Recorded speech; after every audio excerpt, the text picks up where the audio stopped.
गांधी जी एक बात कहा करते थे कि जियो ऐसे जैसे कल को मरना है और सीखो ऐसे जैसे हमेशा जीवित रहना है।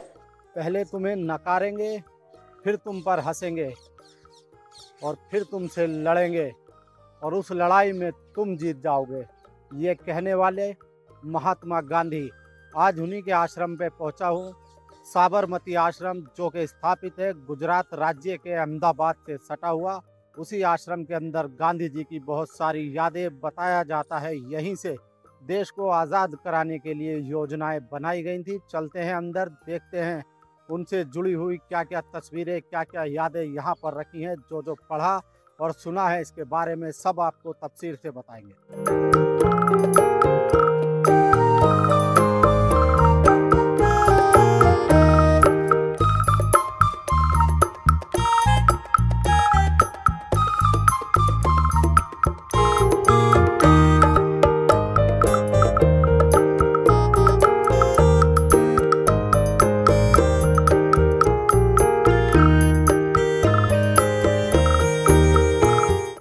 ये जो मैंने पीछे आपको झलक दिखाई तो 1930 की उन यादों को इसने ताज़ा कर दिया, जो कि अंग्रेज़ी हुकूमत ने नमक पे टैक्स बढ़ाया था और हिंदुस्तानियों से समंदर किनारे से नमक का अधिकार भी छीन लिया था। चलते हैं आगे और बताते हैं गांधी आश्रम के बारे में।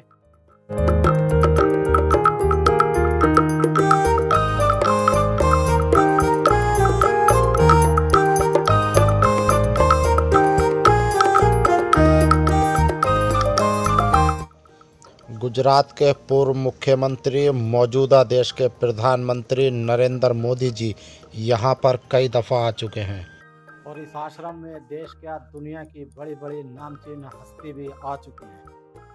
डॉक्टर मनमोहन सिंह हैं, अमिताभ बच्चन जी हैं, doctor APJ Abdul Kalam, China के जो प्रधानमंत्री थे वो,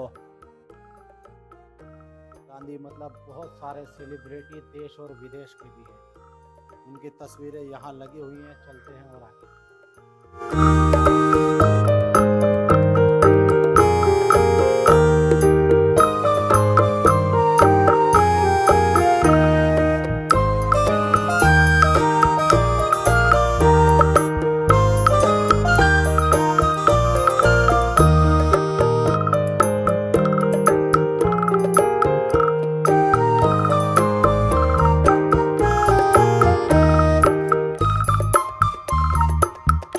गांधी जी के बारे में कुछ ज़्यादा बताने की ज़रूरत नहीं है, आप सबने पढ़ा ही होगा, सुना भी होगा।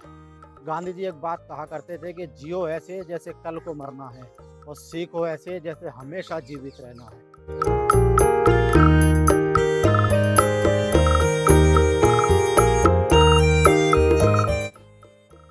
मैं बैठा हुआ हूँ बापू के पास, बड़ा सुकून मिलता है यहाँ बैठने के बाद। ज़िंदगी में कभी भी थका हुआ महसूस करो तो बापू जी के आदर्श पे चलना सीख जाओ। इनकी लिखी हुई और बताए हुए अनमोल वचनों को फॉलो करने लगो, उसी दिन से तुम्हारी ज़िंदगी का बदलना तय है। बापू देश की आज़ादी में कितना बड़ा योगदान दिए हैं आप सभी जानते हैं। अंग्रेज़ी शासन काल को हिला देने वाले यही वो महात्मा गांधी जी हैं जो साउथ अफ्रीका से वकालत पढ़ने के बाद इसी आश्रम में आके रुके थे और यहीं से इन्होंने देश की आज़ादी की रणनीति बनानी शुरू कर दी। 1930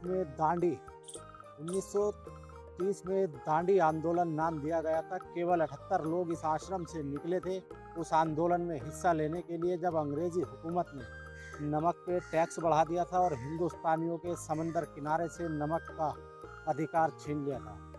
समंदर किनारे तक 241 किलोमीटर की वो यात्रा थी, जिसमें वहाँ तक पहुँचते पहुँचते लाखों आदमी इकट्ठा हो गया था। अंग्रेज़ों ने 60,000 लोगों को जेल के अंदर डाल दिया था और इस आश्रम को अपने कब्जे में ले लिया था, क्योंकि वो मानते थे कि इसी आश्रम से हमारे खिलाफ रणनीति बनाई जाती है। फिर बापूजी ने यहाँ से पलायन करके महाराष्ट्र के एक आश्रम में चले गए थे और करते हैं जानकारी बापू का वो चरखा, वो बर्तन, वो चप्पल, वो सब आपको दिखाने वाले हैं। बाकी तो आप सबने पढ़ा और सुना ही होगा।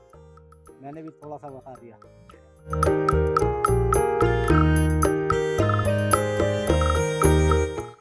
और ये हिस्सा जो आप देख रहे हैं इतने बड़े रकबे में फैला हुआ है, बस ये उस कोने से इस कोने तक।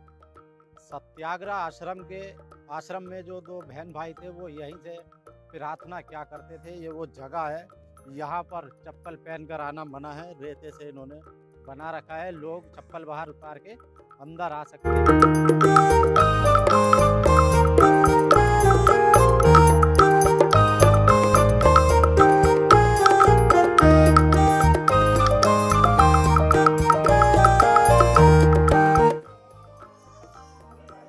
मेहमानों का कमरा,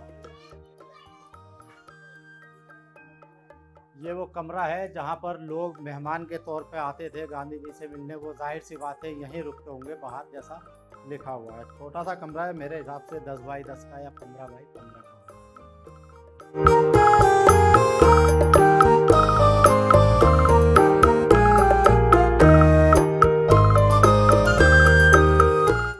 जैसे इंसान की ज़िंदगी में रोज़मर्रा आने वाली कोई ना कोई चीज़ होती है, घर के बर्तन, उसी तरह से गांधी जी की ज़िंदगी में रोज़मर्रा के इस्तेमाल में आने वाली चीज़ें यहाँ पर रखी हुई हैं। जर्मनी चम्मच है, सिल्वर का, लकड़ी का चम्मच है, कागज़ काटने का है, और ये नारियल छीलने का है। मतलब ये प्लेटें हैं, ये चश्मा है, ये सब ओरिजिनल सामान रखा हुआ है। वो यादें जो आज हमारे बीच में मौजूद बची हुई हैं। खाली इधर रखा हुआ है गांधी जी का चरखा, और ये रखा हुआ है लोटा।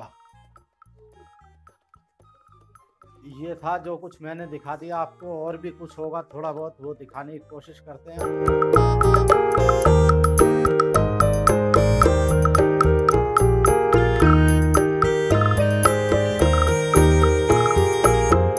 दोस्तों वो यही कमरा है जहाँ पर बैठकर गांधी जी देश विदेश के लोगों से बात किया करते थे, जो मैंने आपको दिखाया। इसी के अंदर आकर लोग बैठते थे और सामने गांधी जी बैठकर उन लोगों से बात किया करते थे।